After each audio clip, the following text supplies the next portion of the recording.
जेके बोपी जेके बोपी बोपी sir इस time जो यहाँ पे प्रेजेंट है जेके बोपी के स्टूडेंट्स हैं जिन्होंने नर्सिंग सीटी के लिए सीटी एग्जामिनेशन एंट्रेंस दिया था बीएससी नर्सिंग और पैरामेडिकल कोर्सेज के लिए।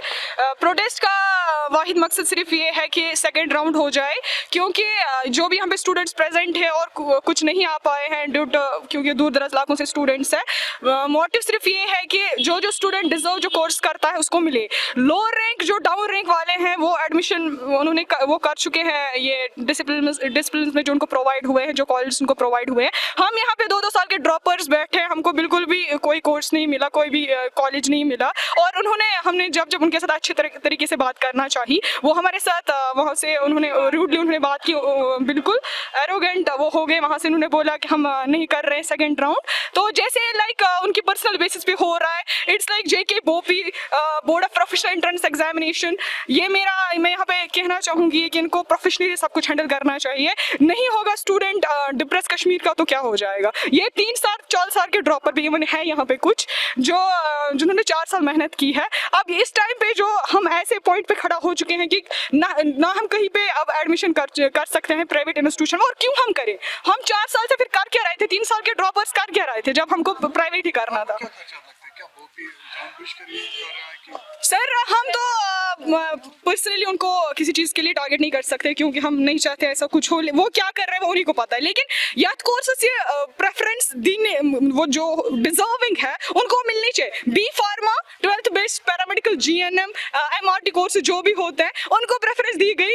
और मैं सुन रही थी 12:30 PM तक उनको शाम की चली है काउंसलिंग। ऑप्शन गुंजे वजूद ही। हम सर सिर्फ ये चाहते हैं कि सीट्स अगर वैकेंट है, क्यों ऐसे वैकेंट रखेंगे सीट्स और हमको डिप्रेस कर देंगे। सिर्फ प्राइवेट और गवर्नमेंट कॉलेज में भी हर एक कॉलेज ऐसा है जिसमें सीट वैकेंट है, वेदर बीएससी नर्सिंग के लिए और पैरामेडिकल के लिए सीट वैकेंट है। और हम जो भी स्टूडेंट है यहाँ पे हर एक डिजर्विंग है, हर रैंक का स्टूडेंट है। डाउन रैंक का कॉलेज में जा चुका है, वो ये अटेंड कर रहा है क्लासेस, और हम घर में बैठे हैं।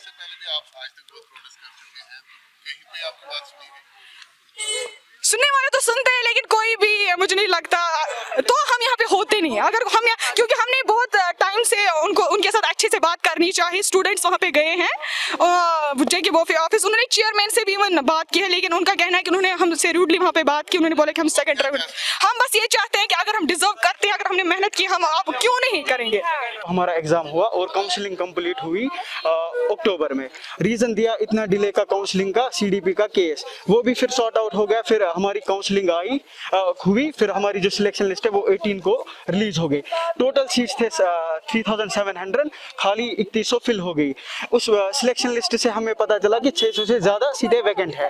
तो फिर जो ही कंट्रोलर को शॉर्टफॉल मिलता है हर साल, उसके 4 दिन बाद नेक्स्ट राउंड होता है।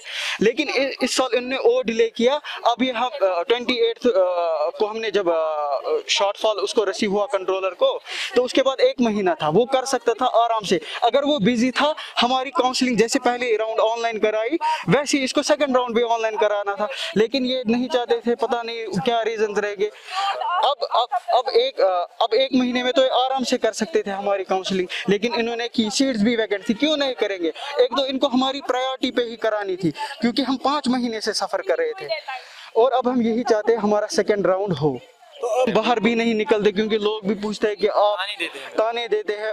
इसलिए हम एलजी साहब से भी रिक्वेस्ट करते हैं इस मामले में इंटरवीन करिए और हमारे फेवर में रिजल्ट निकालिए, क्योंकि जेन्युइन डिमांड्स है हमारी।